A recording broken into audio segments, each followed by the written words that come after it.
한동훈 국민의힘 비대위원장이 국회의원의 연봉인 세비를 국민 중위소득 기준에 맞추자고 제안했습니다. 고위공직자가 더 많은 급여를 받는 구조잖아요, 지금은. 그런데 국회의원은 좀 다른 겁니다. 임무와 영예에 걸맞는 세비가 지급되어야 한다.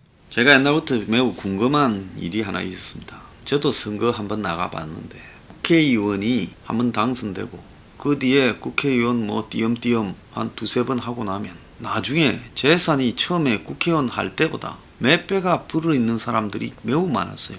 근데 저도 정치를 해봤지만은 정치하면서 돈 쓸 때가 부직이 있습니다.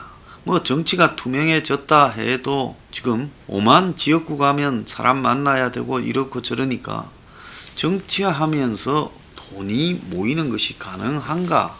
정상적으로요. 그 쉽지 않을 거라고 봅니다. 물론 국회의원 월급이 1,200~300만 원 되지만은 그 1,200~300만 원 받는다고 해가지고 그 돈이 정치인 재산이 늘어나는데 크게 이렇게 기여가 되는 쪽으로 가기는 쉽지 않을 거라 봅니다.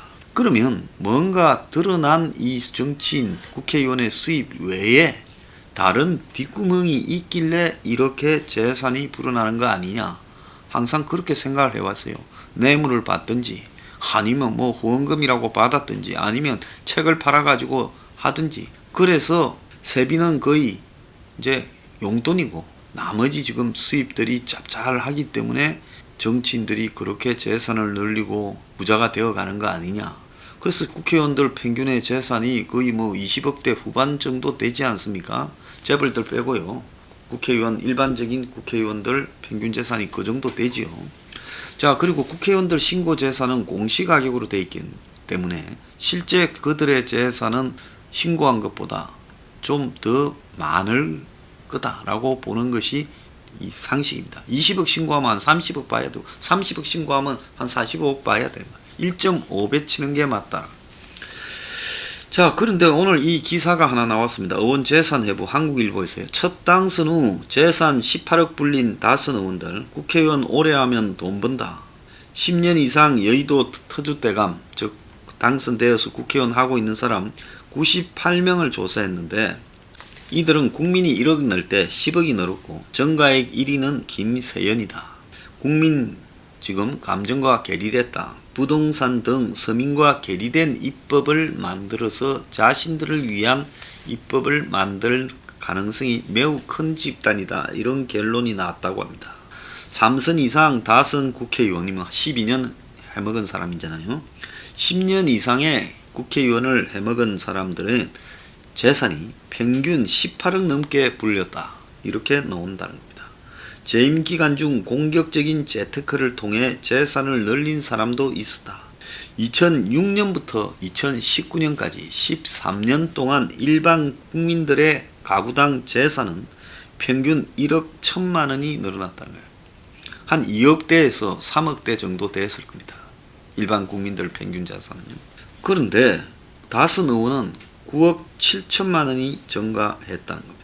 재산이 증가했다고 비난할 일은 아니지만 국민을 담은 국회와는 거리가 있고 그들만의 리그에 가까운 모습이다.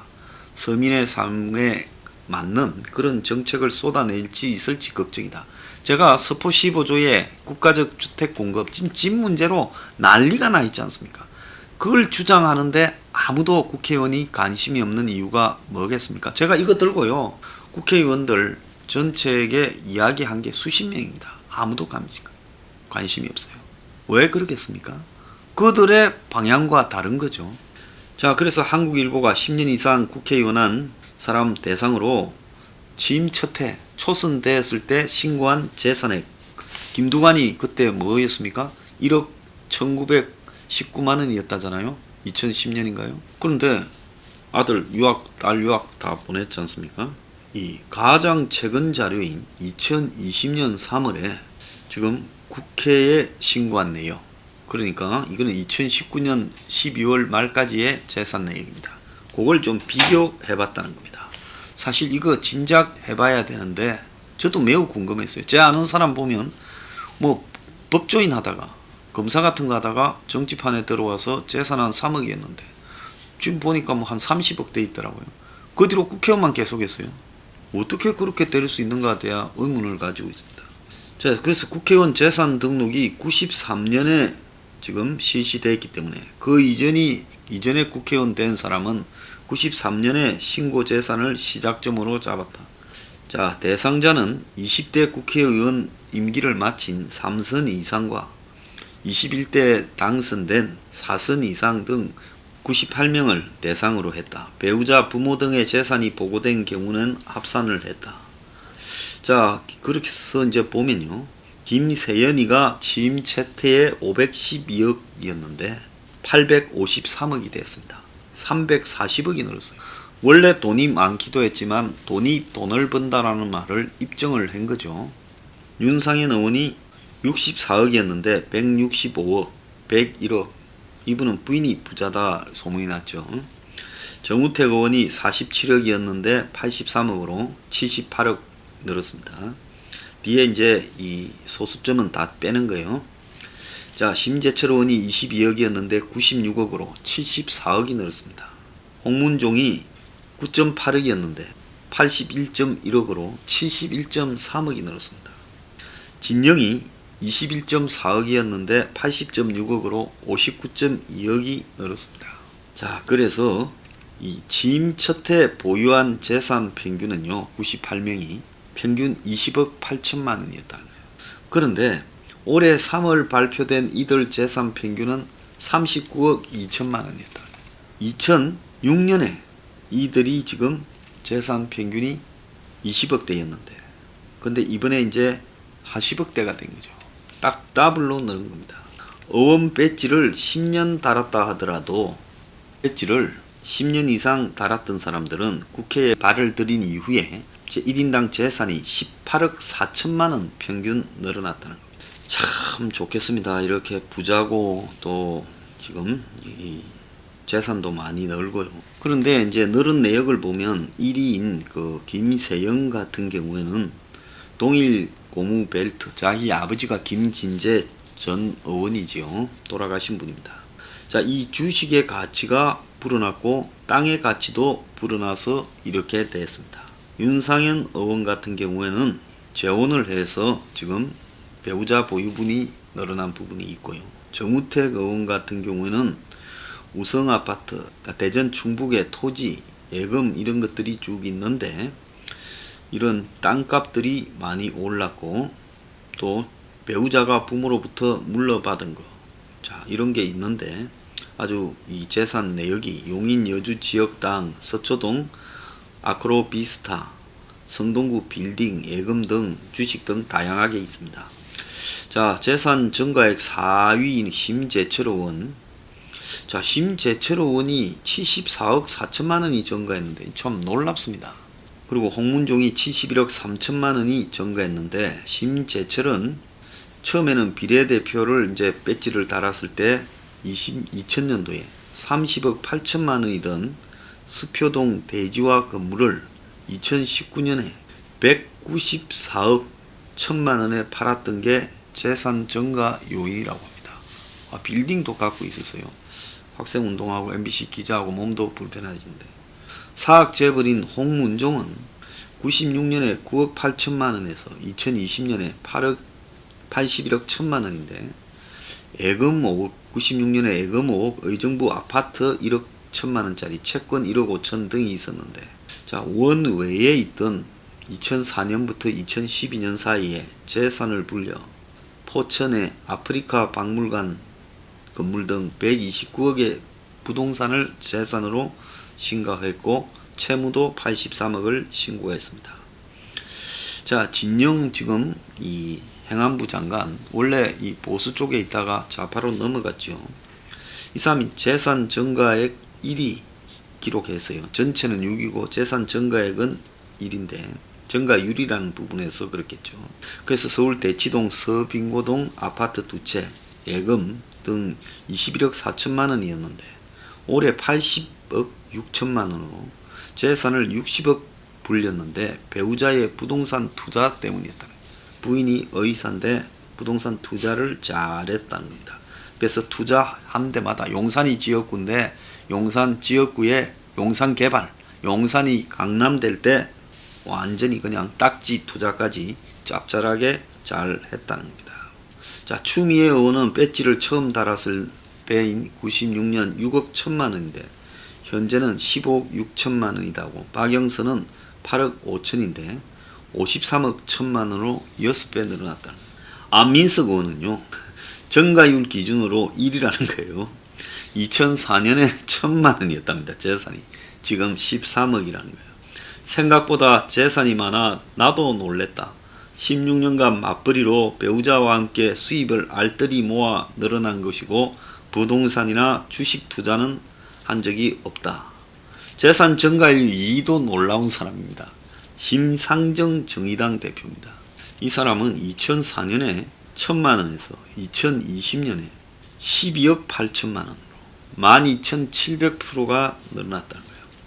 고향 덕양에 아파트 한 채 4억 2천만 원 구입한 것 외에는 재산 변화는 없는데, 자, 그 이전에 국회의원 할 때 재산에 반영되지 않았던 모친 아파트가 반영이 되면서 재산이 급증했다. 뭐 이런 이야기가 있고요. 심재근 민주당 의원이 정가율 3인데 1773%, 2000년에 1억 5천만 원인데 2020년에 28억 1천만 원으로 이렇게 뛰었습니다. 자, 그래서 아파트도 좀 뛰고 했던 모양이에요. 자, 그래서 이제 늘은 액수만으로 이렇게 보면 7위가 정진석 50.3억, 박영선 44.6억, 정세균 42.8억, 권영세 38.6억, 주성용 37.2억, 유성민 35.7억, 이해운 32.5억. 참 사이좋게 다 여야가 늡니다. 그리고 박병석 의장이죠. 30.9억, 이종걸 28.7억, 홍준표 28.6억, 김기현 27.7억, 정성호 27.4억, 심재근 26.6억, 김무성 26.4억. 자, 이렇게 재산이 늘었어요. 자, 그런데 다선 국회의원들의 재산 규모 증가는 국민 일반과 비교해서 어떠냐 보니까요. 2006년에 가구당 재산이 2억 4천만 원이에요. 2억 8천만 원의 총자산에 부채가 4천만 원. 그래서 순자산이 2억 4천이라는 거예요. 가장 최근에 또 자료는 2019년 자료로 3억 5천이라는 겁니다. 순자산이요. 총자산 4억 3천에 부채 8천. 그래서 3억 5천. 국민들은 1억 1천만 원 늘었죠. 13년간에. 그런데 국회의원 98명은 2006년 재산 현황이 기록되어 있어서 지금 국민과 비교 가능한 인물이 지금 시간상으로 봤을 때는 62명인데, 자, 2006년에 평균 재산이 17억 9천이었는데 2019년에 27억 6천이라는 거예요. 그래서 정가액이 9억 7천만 원으로 일반 국민보다 9배가 더 늘었다는 겁니다. 그래서 같은 기간 재산 증가율을 보면 국회의원이 54%, 일반 국민보다 8.2%만 늘었지만은, 8.2%지만 액수로 보면 이렇게 재산의 절대 액수가 워낙 이들이 많기 때문에 국회의원을 오래 하면 돈, 권력, 명예를 같이 얻는다라고 봐야 되고, 부동산만 따지면 일반 국민은 2006년에 2억 1천만 원에서 2019년에 3억인데 9천만 원 늘었어요, 부동산에. 근데 국회의원 62명의 부동산 가치는 11억 6천에서 15억 6천으로 4억이 늘었어요. 국민보다 4배 더 늘어났다는 겁니다. 정가율은 국민이 더 높다 이런데 이거는 과소평가됐다. 왜? 공시지가 기준으로 했다는 거예요. 이낙연이 지난해 말 서울 잠원동 아파트를 11억 4천이라고 신고를 했는데 실제 거래가를 보면 매물상으로 보면 15억에서 19.8억으로 거래됐고 실제 이낙연은 이 아파트를 19억 5천만 원에 팔았다. 그러니까 제가 이야기하잖아요. 국회의원이 신고한 공시가격보다는 한 50% 더 봐야 된다. 유성민은 개포동 경남 아파트를 13억 6천만 원이라 신고했는데 실거래가는 21억에서 22억이라는 겁니다. 그래서 국회의원이 부동산으로 늘은 것이 액수는 많이 늘었지만 비율은 일반 국민보다 조금 낮은 걸로 놓은 건 그건 사실이 아니다. 국회의원은 실제보다 훨씬 낮은 공시지가로 계산했기 때문에 그렇다. 그래서 이 사람들이 지금 부동산 정책이나 이런 데 몰두하는 이유도 그런 거고, 결국은 국민을 위한 법률이 아니라 자신을 위한, 자신이 어디서 좀 봉투받기 좋은 돈 많은 집단들을 위한 정책을 쓸 가능성이 훨씬 높다, 이렇게 봐야 됩니다. 자, 제가요, 국회의원들, 이 사람들 이런 재산 형성 내역이나 또 더 나아가서 자식들, 또 더 나아가서 그 자식들의 이 백력, 취업 등에 대해 전부 전수조사해야 된다. 그리고 어제 부패 정치인 공직자 사형시켜야 된다. 이렇게 주장하는 이유는요, 다 그 근거가 있는 겁니다. 이래 가지고는요, 정치만 했는데 돈이 저렇게 계속 늘어나는 거예요. 상상을 초월하게 늘어나는 거는, 저것도 지금 신고한 거는 줄이고 감추고 빼돌리고 한 것만 신고했을 거 아닙니까? 실제는요, 입이 딱 벌어질 정도로 놀라운 부분이 있을 거라 봅니다. 자, 이런 사람들을 우리가 어떻게 바라봐야 되냐? 저런 사람들이 국민을 위한 정치를 할 수 있겠느냐? 썩은 부패 기득권, 그리고 썩은 재벌 이런 것들과 관계를 단절할 수 있겠느냐? 전혀 불가능하다. 그래서 그렇게 편을 드는 겁니다. 자, 오늘 조선일보가 6면에 지금 장기표 특검 폐지 운동본부 거기서 주장하는 국회의원 특권 186개 내려놔야 된다. 그걸 한 면에 걸쳐서 보도를 했습니다. 코로나로 1 뉴질랜드 의원수당 깎을 때 한국은 올렸다. 그러면서 국회의원이 얼마나 특권을 받고 있는가, 의원실 인건 비만 연 7억, 의원 1명당 보좌진 9명, 차량 주유 사무실 비용 별도, 반복되는 무노동 유임금. 제가 이 황장수의 한국탐험이란 책을 한 7, 8년 전에 내면서 국회를 갖다가 냈죠. 거기에 이런 내용 다 담겨 있어요.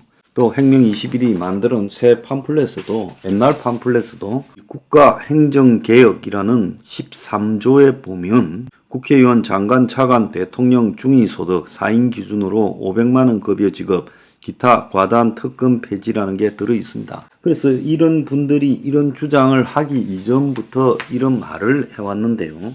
그런데 제가 요즘 이런 주장을 하는 부분에 대해서 한국의 보수들이 은근히 이런 주장에다가 힘을 실어가고 있는 부분은 한국의 기본적인 문제들이 뭔지를 방향을 돌리는 일종의 스핀을 해서 왜곡시키는 역할을 하고 있다는 문제를 지적하지 않을 수 없어요.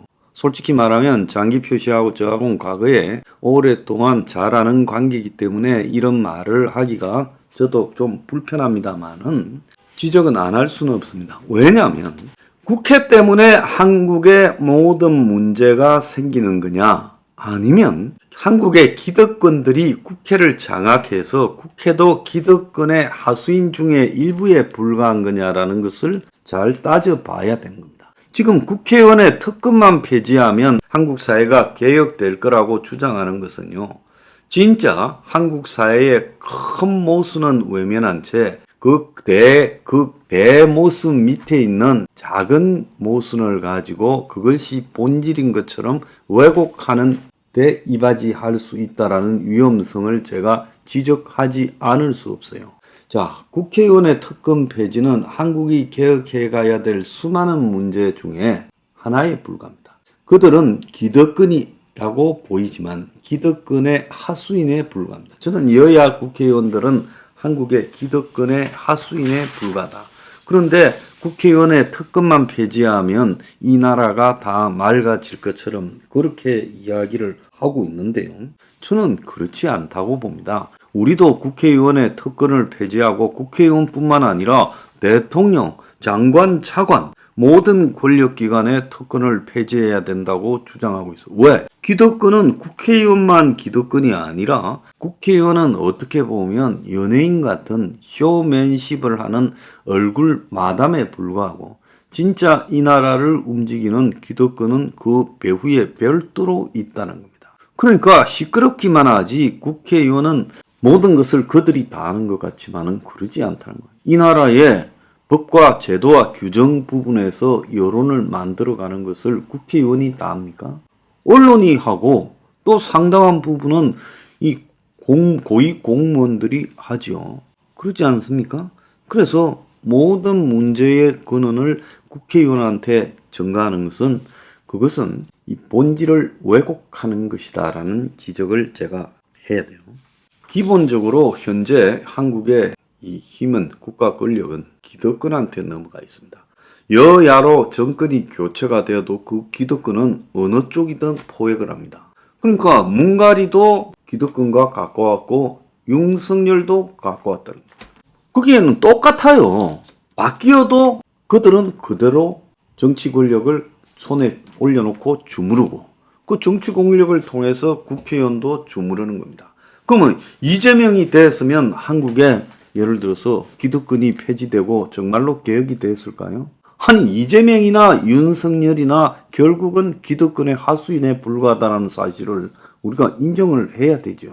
그러지 않습니까? 이재명이 대장동에서 저렇게 김만배 남욱등과 붙어서 해먹을 때 그때 진짜로 대장동에서 그 대장동을 투기판으로 만드는 그 배경은 누구겠습니까? 대한민국의 기득권 사회 아니에요? 법조 기득권들, 언론 기득권들, 더 나아가서 건설사 기득권들이 같이 다 해먹지 않았습니까?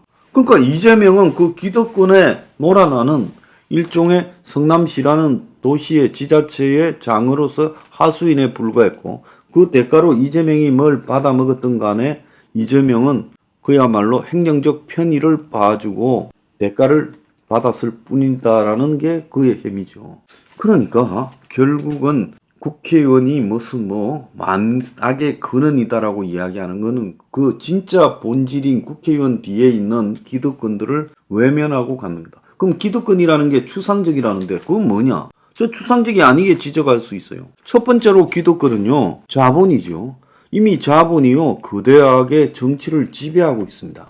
과거에는 정치하는 사람이 자본을 겁을 주고 자본을 해산시키고 자본을 해체시키고 깜빵에 집어넣고 했지만은 이제는 정치가 바뀌어도 자본이 안전한 시대가 되지 않았어요? 그건 뭐냐? 자본이 정치 권력의 위에 올라앉았다라는 걸 입증하지요.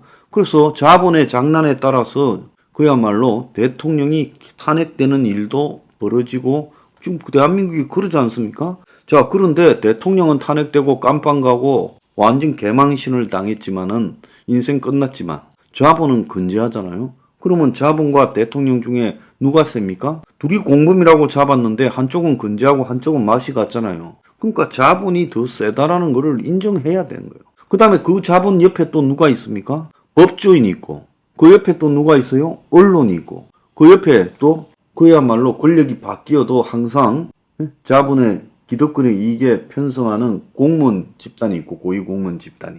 자, 그리고 각종 국가 권력기관이 있고 그리고 또 한국의 이 소수 상류층 집단이 있고 그들이 이 나라를 변함없이 끌고 가는 거예요. 그래서 국회의원의 특권 폐지는 우리가 개혁해야 될 이 빽빽하게 있는 수많은 과제 중에 하나지.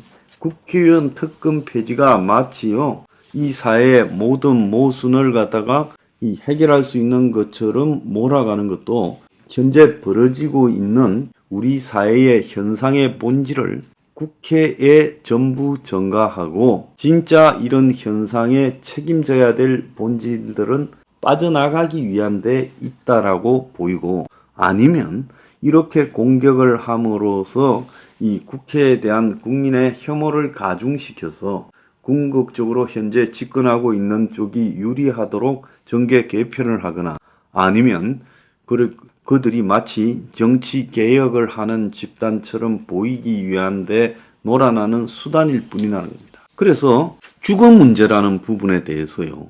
이런 문제야말로 한국의 모든 모순이 다 담겨있는 가장 핵심적인 문제지 않아요?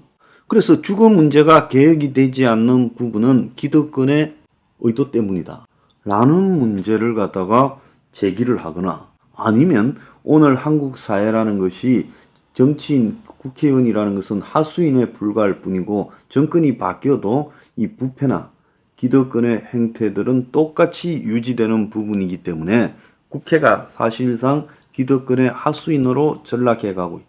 여러분 한번 보세요. 문 정권 때 부동산이나 윤 정권 때 부동산이나 박근혜 정권 때 부동산이나 노무현 때 부동산이나 이명박의 부동산이 바뀌지 않지 않습니까? 그건 뭘 의미하겠어요? 정권은 결국은 기득권은 영원하고 정권은 유한하고 잠깐 잡았다가 떠날 뿐이고 그런 정권은 기득권의 하수인 꼬봉 역할을 하다 갈 뿐이다라는 걸 잘 알아야 되겠죠.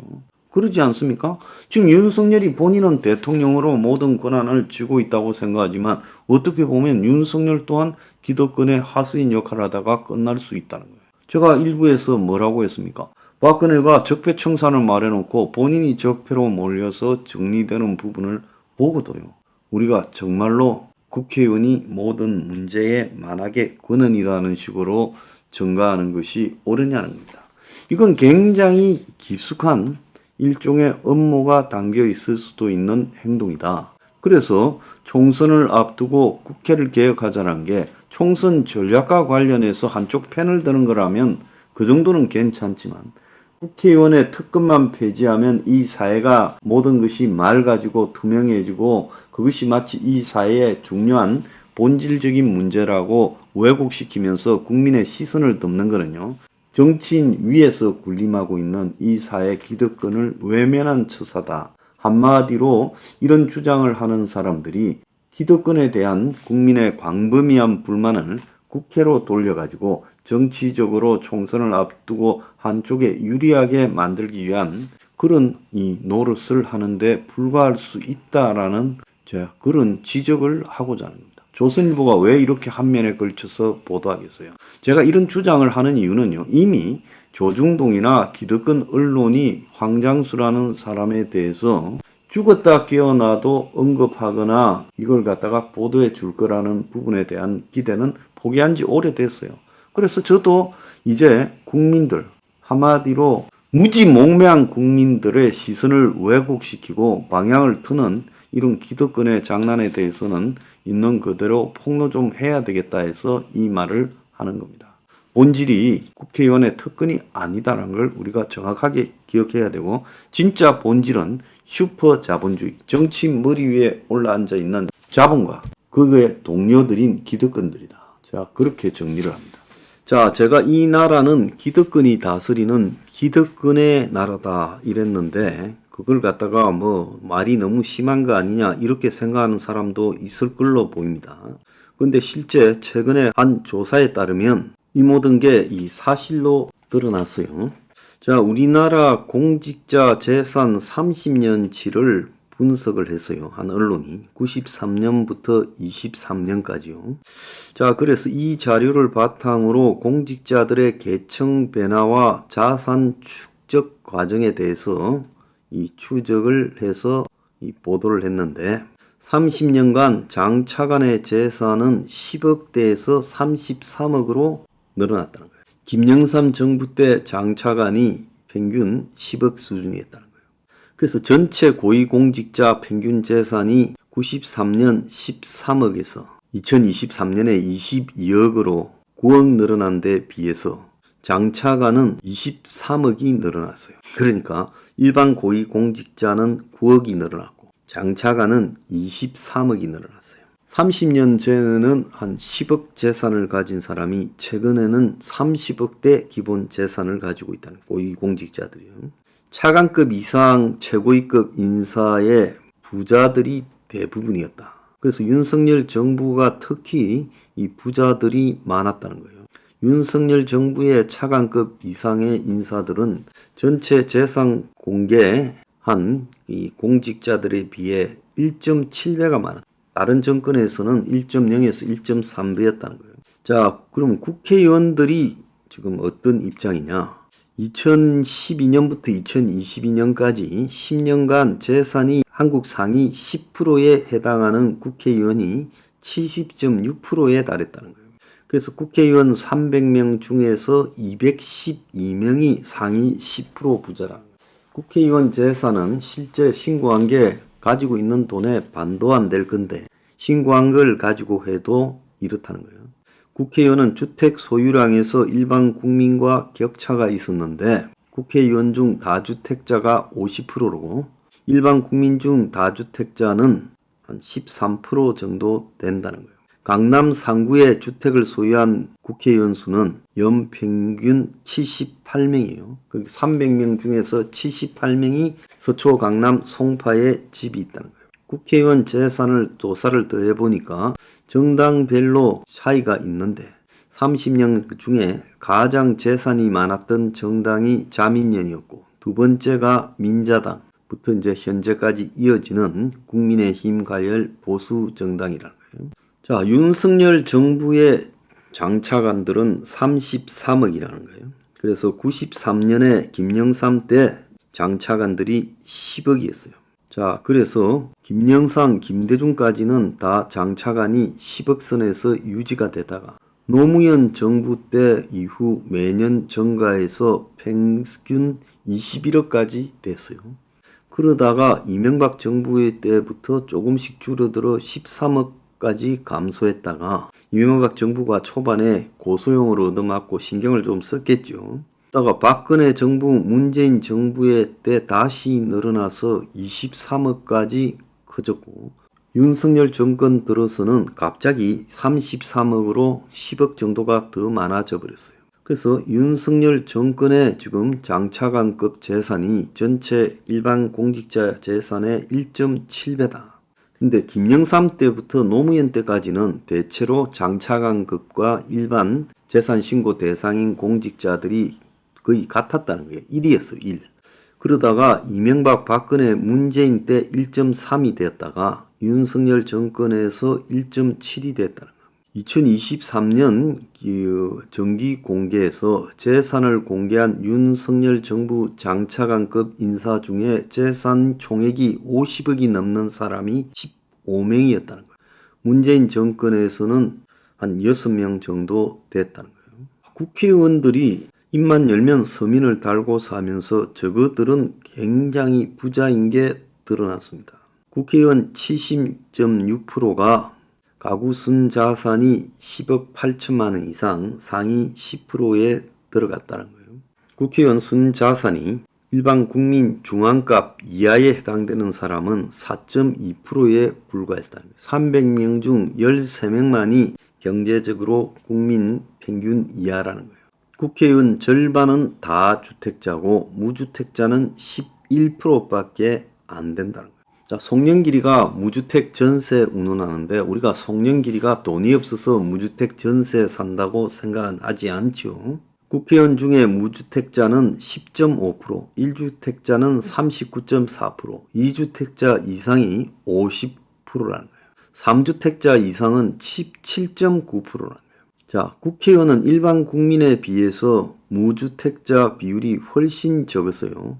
국회의원은 10.5%인데 일반 국민은 43.8%고 2주택자는 국회의원은 50%인데 일반 국민은 14.7%예요. 그런데 이 부분과 관련해서는 국민의힘이나 민주당이나 별로 다른 게 없는 게 자, 보수계열 정당에서 2주택자 이상 국회의원 비중이 54.7, 민주계열에서 46.6, 심지어 진보계열에서도 31.5라는 거예요. 비슷해요. 정의를 외치고 민주를 외치는 사람들이나 수구 꼴통들이나 자, 국회의원들이 지금 기초단체에 집을 갖고 있는데 제일 많이 갖고 있는 데가 40명으로 강남구라는 거예요. 국회의원 300명 중에 40명이 강남에 집이 있고 서초에는 33명이 있고 송파에 9명이 있다는 거예요. 그러니까 국회의원 중에 총 82명이 강남 3구에 집이 있고 12명은 영등포구, 여의도에 있겠죠. 영등포구에 있다. 그리고 요즘 잘 나가는 용산에도 10명이 있다는 거예요.